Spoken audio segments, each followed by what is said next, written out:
Hey guys, what's up? I'm Stephen, and in this video, I'm going to be transplanting my PC from the Cooler Master NR200P to the SSUPD Meshlicious.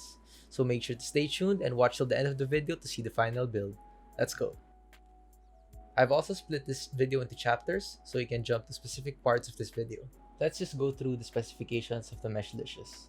The case is 245mm tall, 166.4mm wide, and 360mm tall, with a total volume of around 14.67 liters. Now, it only supports ITX motherboards out of the box, so if you have an ATX or a micro ATX motherboard, unfortunately, it won't fit here. So let me just mention that this case has an adjustable spine to make more space for either your CPU cooler or your GPU cooler. For GPU compatibility, it can support up to a 4-slot GPU with 336mm in length and a 3-slot GPU with 332mm in length. So for this build, unfortunately, I won't be going with my current CPU cooler, the Wraith Prism, since it's way too tall for this case, with a height of 93mm. So instead, I'll be going with a Scythe Big Shuriken 3, having only a height of 69mm. Nice.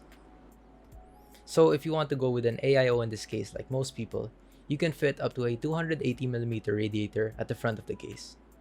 And I think the biggest AIO that you could fit here is the 280mm Arctic Liquid Freezer tube. So any radiators thicker than that probably won't fit in this case.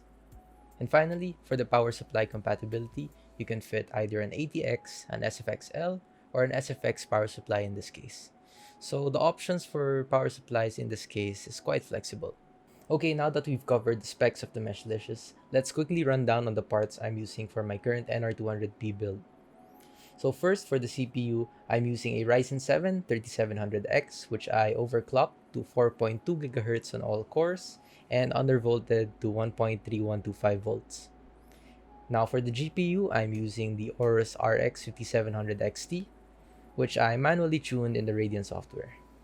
And I'm also using 16GB of Corsair Vengeance LPX RAM. And finally, all of this is on the Aorus B550i ITX motherboard.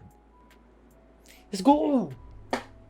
Before we tear down the NR200P, let's take a look at some benchmarks on performance and thermals. For the CPU, I ran Cinebench R20 3 times, and the average score and temperature are on the screen right now. As you can see, the 3700X got an average score of 4770, while having an average CPU temperature of 75.4 degrees. For the GPU benchmark, I ran Firmark a couple of times with a 1440p preset, and it got an average score of 6175 with an average GPU temperature of 66.3 degrees. Also, do note that I performed all of these tests using the mesh side panel of the NR200P, since we're going to be comparing it with another mesh case as well. Okay, now that we got that out of the way, let's tear this bad boy down.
So here it is, guys, my final build of the SSUPD Meshlicious. Roll the cinematics.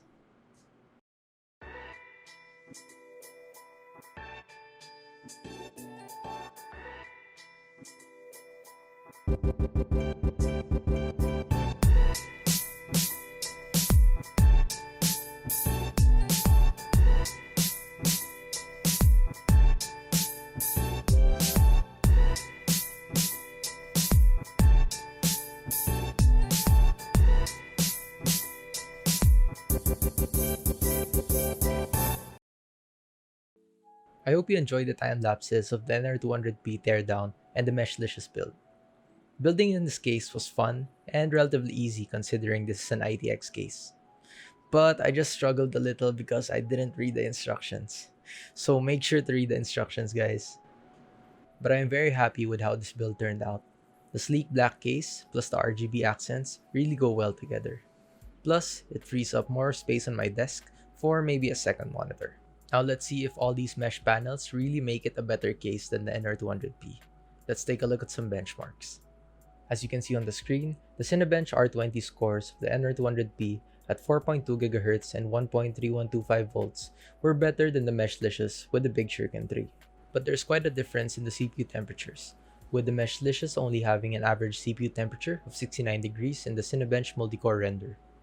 So with this, I tried pushing the processor harder to 4.3 GHz at 1.325 volts, and as you can see, we got an average score of 4983 in Cinebench R20, which is better than that of the NR200P, and while still having better CPU temps compared to the NR200P by an average of almost 3 degrees. For the GPU benchmarks, we averaged a score of 6182 in Firmark under a 1440p preset, which is a little better than the NR200P, but not by much. Same goes for the GPU temperature, where the Meshlicious GPU temps are higher than the NR200P by barely a degree.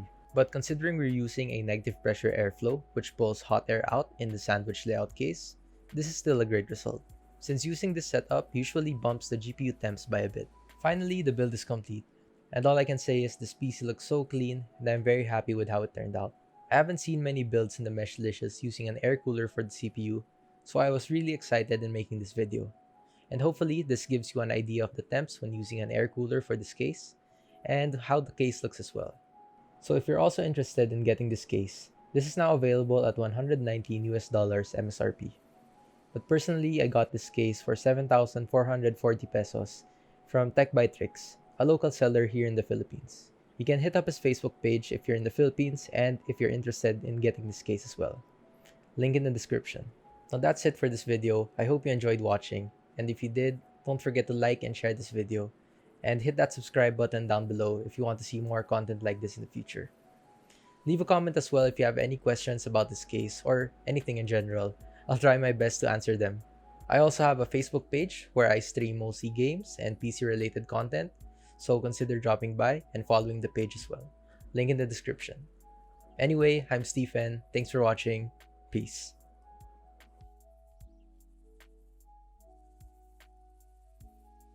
Now that we've covered the specs of the Meshlicious,